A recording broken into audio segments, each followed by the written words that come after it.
We were, and myself as chair, were disappointed that Mr. Zuckerberg declined our request. And I'd say we don't take that lightly, but we appreciate Little was friendly when Facebook executives came before Parliament to ask for forgiveness. What is alleged to have occurred is a huge breach of trust to our users, and for that, we are very sorry.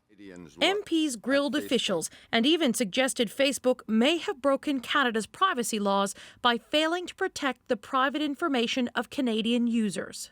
Perhaps you're in compliance with the law now, but it seems pretty clear that you weren't in compliance with the law previously. Is that fair? As our changes in 2014 reflect, we don't think that's the right way for platform to operate, and it's not the way that platform operates today.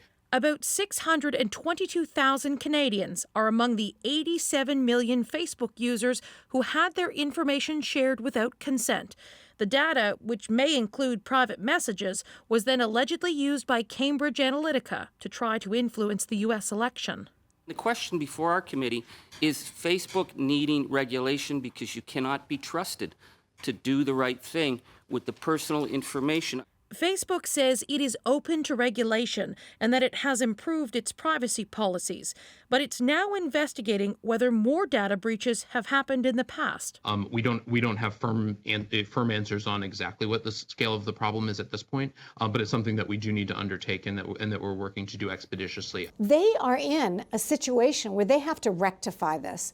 Never think that Facebook can't go the way of MySpace. If people get enough people get upset about it, it can. Mr. Chan. After 2 hours of pledging to be more accountable, Mr. Chan, you talked about build up trust, and you're not speaking publicly. Are you serious? Building trust. You guys are trying to build trust with the public, and you're running from reporters. How does that work? Mr. Chan, is Facebook Canada? the Canadian executive appeared to have little time for reporter questions. Katie Simpson, CBC News, Ottawa.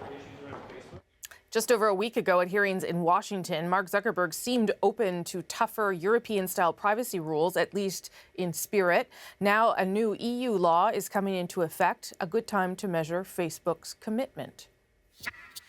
The EU's General Data Protection Regulation kicks in on May 25th with much tighter data privacy controls and much bigger fines for any company that misuses data.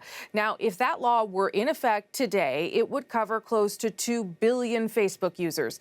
That's because anyone outside Canada and the U.S. are under terms of service agreed with Facebook's international headquarters, based in Ireland, an EU member for tax purposes.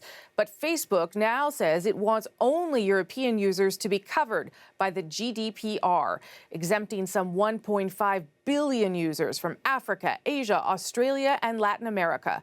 That move would radically shrink Facebook's exposure to stiff financial penalties that could reach into the billions.